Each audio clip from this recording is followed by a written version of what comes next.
आगे है औरतें रिश्तों को निभाने में, और सबसे अहम रिश्ता होता है दोस्ती। तो नए नए शब्द आए हैं आज मार्केट में, वुमेन एम्पावरमेंट। मैं तो कहती हूँ कि हमारी दादी भी एम्पावर्ड थी, उनकी उनकी माँ भी एम्पावर्ड ही थी। तो ये लड़के ऐसे हैं जो दहेज नहीं लेना चाहते शादी के वक्त, और कुछ लड़कियां ऐसी भी है जो दहेज देकर शादी नहीं करना चाहती, क्योंकि मैंने भगवान को नहीं देखा है, बट जब मैं अपनी आंखें बंद करती हूँ तो उस रूप में मैं सिर्फ अपनी माँ को देखती हूँ। विमेन फ्रेंडशिप और बॉन्ड को लेकर आपको क्या कहना है, कितना इम्पोर्टेंस रखती है आपके लाइफ में?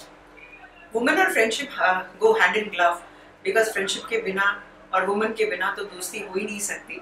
आई थिंक हर पहलू में अगर हम दोस्ती की बात करें तो सबसे पहले औरतें अपना हाथ बढ़ाती है और दोस्ती निभाती भी है, और उस चीज़ की अहमियत भी वो बहुत अच्छी तरह से समझती है। अगर आप ज़्यादातर हम देखें, ऐसी बात नहीं है कि जेंट्स में वो बात नहीं है, वो बात है, बट आई थिंक लेडीज एक स्टेप आगे है औरतें रिश्तों को निभाने में, और सबसे अहम रिश्ता होता है दोस्ती। इंडस्ट्री में आना is not an easy task. कितना अप्स एंड डाउन्स देख के आप अपनी जर्नी में स्पेशली एज अ वुमन कितनी देखे? इनफैक्ट जब मैं इंडस्ट्री में आई तो एक फिल्म मेरे जिंदगी पर बनी थी, तो लोगों ने कहा well she is one film wonder, तो ये तो हमारी इंडस्ट्री में टिक ही नहीं सकती, क्योंकि इसके आगे वो कर क्या पाएगी। बट कहीं ना कहीं एक अटूट विश्वास था खुद पर और ऊपर वाले पे कि जिस इंडस्ट्री को हमने कभी नहीं चाहा वो इंडस्ट्री हमको ऑनर गोल्ड प्लेट हमें दिया गया, तो वो एक बहुत बड़ी रिस्पॉन्सिबिलिटी थी। और हम यही पूछते रहे कि अगर हम इस इंडस्ट्री में आए हैं तो एज अ फेलियर तो हम नहीं जाएंगे, एक वो मौका दे दो हमें कि हम कुछ प्रूव करें, एक नाम कमाए, फिर हम भले हम इस इंडस्ट्री में रहे ना रहे, बट वो दिन और आज का ये दिन, वो वक्त ही नहीं आया कि हम इस इंडस्ट्री को अलविदा कहें। आज भी चल ही रहे हैं, और ऊपर वाली की मेहरबानी से और हमारे फैंस का मतलब इतना ढेर सारा प्यार वो बरसाते हैं हम पर, तो I think I am very very blessed. Women empowerment की सब बात करते हैं, लेकिन आपके अकॉर्डिंग एग्जैक्ट विमेन एम्पावरमेंट क्या है? आई थिंक ये कुछ शब्द है जो नए नए शब्द आए हैं आज मार्केट में, वुमेन एम्पावरमेंट। मैं तो कहती हूँ कि हमारी दादी भी एम्पावर्ड थी, उनकी उनकी माँ भी एम्पावर्ड ही थी। तो ये सब आजकल एक स्पेशल इंपॉर्टेंस दिया जाता है कि भैया वुमेन इज एम्पावर्ड। मैं तो कहती हूँ जब औरत पैदा होती है वो एम्पावर होके ही आती है, क्योंकि औरत के बिना सृष्टि नहीं, औरत के बिना यूनिवर्स नहीं, औरत के बिना मर्द नहीं। सो आई थिंक जो उन्होंने हमारे लिए किया है, मेरी माँ हो, मेरी दादी हो, मेरी नानी हो, या उनके जनरेशंस बिफोर, उन्होंने इतना सब कुछ किया है विदाउट एनी वर्ड्स या phrases being attached. I think मेरी दादी या मेरी नानी कभी जानती भी नहीं होगी कि व्हाट इज वुमेन एम्पावरमेंट। वो बहुत प्यार से अपनी हर ड्यूटी निभाती रही, वो अपने सपनों को भी साकार करती रही, क्योंकि उस वक्त उनका सपना सिर्फ इतना ही था कि उनके बच्चे पढ़ लिख कर अच्छे सेटल हो जाए, वो खुश तो वो खुश। So this is my definition of women empowerment. ये 2024 चल रहा है, लेकिन आज भी लड़कियों पर डोमेस्टिक वायलेंस होता है, उनसे आज भी दहेज लिया जाता है, इस पर क्या कहते हैं?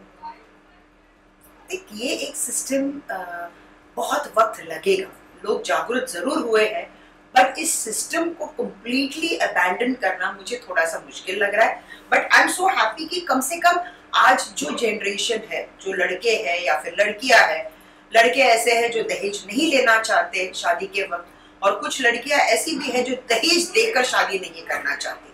सो yes, there is definitely lot of reformation, और एक शुरुआत तो हुई है, वो हमारे लिए एक बहुत अच्छी बात है। लेकिन बुरी खबर ये भी है कि ये चीज आज भी है हमारे समाज में, और इस चीज को हमें एक्सेप्ट करना पड़ रहा है। दुख की बात ये है, पर हम लड़ेंगे और हम जीतेंगे भी। आपकी लाइफ में आपकी मदर या सिस्टर का कितना इम्पोर्टेंट रोल रहा है आपको यहाँ तक लाने में? I am the only child, मैं इकलौती हूँ, तो ना मेरी कोई बहन है, तो मेरी माँ ही मेरे लिए सब कुछ थी। She was my friend, she was my sister, she was, बहुत सारे रोल्स उन्होंने निभाए मेरी जिंदगी में।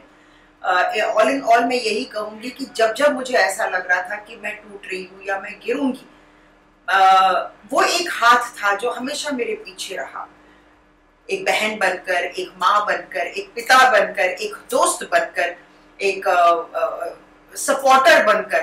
तो इतने सारे रोल्स मेरी माँ ने मेरी जिंदगी में निभाई है, उस औरत ने, कि आई विल से कि हर कोई यही कहता है कि भगवान हर घर में नहीं हो सकता, तभी तो माँ वहाँ होती है, भगवान के रूप में। तो मेरे लिए my mother is bigger than God to me, क्योंकि मैंने भगवान को नहीं देखा है, बट जब मैं अपनी आंखें बंद करती हूँ तो उस रूप में मैं सिर्फ अपनी माँ को देखती हूँ।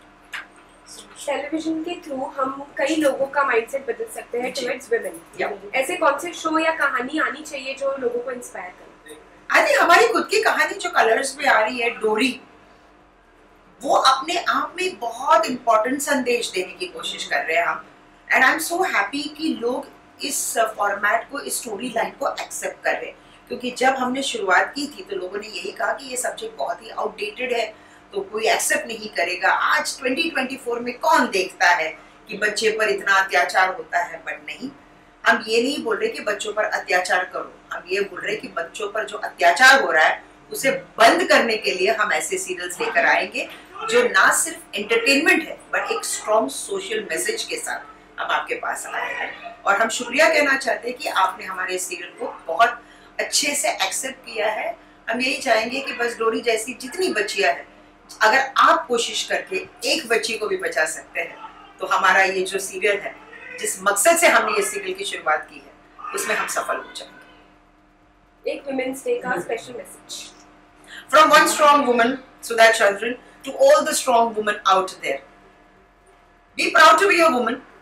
हमको आई डोंट थिंक कि हमें एक दिन चाहिए ये मनाने के लिए कि भाई वुमेन्स इंटरनेशनल डे है। भाई हम औरत है, हर दिन हमारा ही है। So every day for us is our day.